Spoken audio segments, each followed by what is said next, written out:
ನಮಸ್ಕಾರ ಸ್ನೇಹಿತರೆ.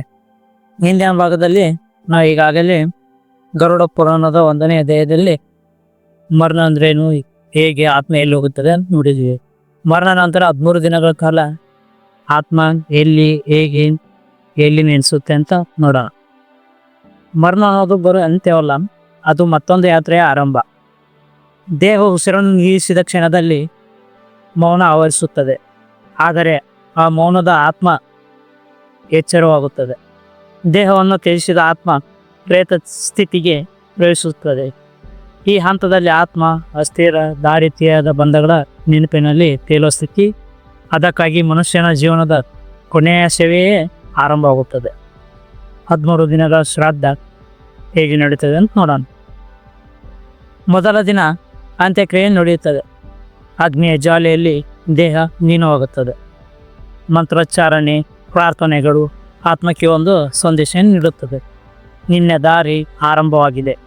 ಇದು ಕೇವಲ ವಿಧಿಯಲ್ಲ, ಆತ್ಮಕ್ಕೆ ಮಾರ್ಗದರ್ಶನ ನೀಡುವ ಸಂಕೇತ. ಈ ದಿನದಿಂದಲೇ ಕುಟುಂಬದ ಶುದ್ಧತೆ, ದೀಪ, ಮೌನ ಎಲ್ಲವೂ ಆತ್ಮಕ್ಕೆ ಶಾಂತಿಯನ್ನು ನೀಡುತ್ತದೆ. ದೇಹ ಇಲ್ಲದಿದ್ದರೂ ಹಸಿವು ಮತ್ತು ದಾಹದ ಅನುಭವದ ಮನಸ್ಸಿನಲ್ಲಿ ಮೂಡುತ್ತದೆ. ಈ ಹಸಿವಿಗೆ ಉತ್ತರವೇ ಪಿಂಡದಾನ. ಭೂಮಿಯಲ್ಲಿ ಅರ್ಪಿಸುವ ಪಿಂಡಕ್ಕೆ ಆತ್ಮಕ್ಕೆ ಶಕ್ತಿ, ಧೈರ್ಯ ಮತ್ತು ಮುಂದಿನ ಪ್ರಯಾಣಕ್ಕೆ ಆಸರೆಯಾಗುತ್ತದೆ. ಕುಟುಂಬದ ಪ್ರೀತಿ ಇಲ್ಲಿ ಆಹಾರವಾಗುತ್ತದೆ. 5ರಿಂದ 7ನೇ ದಿನದವರೆಗೆ ಆತ್ಮ ಎಂಬ ಮಾರ್ಗದ ದಾರಿಯಲ್ಲಿ ಸಾಗಲು ಆರಂಭಿಸುತ್ತದೆ. ಇದು ದೀರ್ಘಪಥ ನೆರಳುಗಳ ದಾರಿ. ಪ್ರತಿದಿನದ ತರ್ಪಣ ಮತ್ತು ಜಲ ಅರ್ಪಣೆ ಆತ್ಮದ ದಾಹವನ್ನು ಶಮನಗೊಳಿಸುತ್ತದೆ. ಮನೆಯವರು ಮಾಡುವ ಪ್ರಾರ್ಥನೆಗಳು ಆತ್ಮದ ರಕ್ಷಾ ಕವಚವಾಗಿ ನಿಲ್ಲುತ್ತದೆ. 8ರಿಂದ 10ನೇ ದಿನದವರೆಗೆ ಆತ್ಮ ತನ್ನ ಬದುಕನ್ನು ನೆನಪಿಸಿಕೊಳ್ಳುತ್ತದೆ. ಮಾಡಿದ ದಾನ, ಹೇಳಿದ ಸತ್ಯ, ತೋರಿದ ಕರುಣೆ ಎಲ್ಲವೂ ಬೆಳಕಿನಂತೆ ದಾರಿಯನ್ನು ಸುಲಭಗೊಳಿಸುತ್ತದೆ. ಅಹಂಕಾರ, ನಿರ್ಲಕ್ಷ್ಯ, ಹಿಂಸೆ ಎಲ್ಲವೂ ಪಥವನ್ನು ಕಠಿಣಗೊಳಿಸುತ್ತವೆ. 11ನೇ ದಿನ ಪಿಂಡದಾನ ಮುಂದುವರಿಯುತ್ತದೆ. ಪ್ರೇತವು ಕ್ಷೀಣಿಸುತ್ತದೆ. ಆತ್ಮಕ್ಕೆ ತನ್ನ ದಾರಿ ಸ್ಪಷ್ಟವಾಗುತ್ತದೆ. ಗೊಂದಲ ನಿಧಾನವಾಗಿ ದೂರವಾಗುತ್ತದೆ. ಇದು ಮುಕ್ತಿಯ ಒಂದು ಹೆಜ್ಜೆ. 12ನೇ ದಿನ ಸಂಪೀಡೀಕರಣ ಶ್ರಾದ್ದ.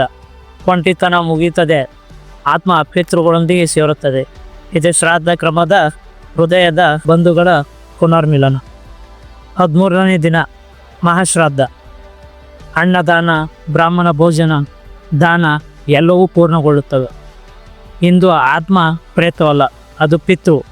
ಯಮಲೋಕದ ಯಾತ್ರೆಗೆ ಅಗತ್ಯವಾದ ಸಂಪೂರ್ಣ ಶಕ್ತಿ ದೊರೆಯುತ್ತದೆ. ಕುಟುಂಬದ ಕೊನೆಯ ಸೇವೆ ಇಲ್ಲಿ ಪೂರ್ಣವಾಗುತ್ತದೆ.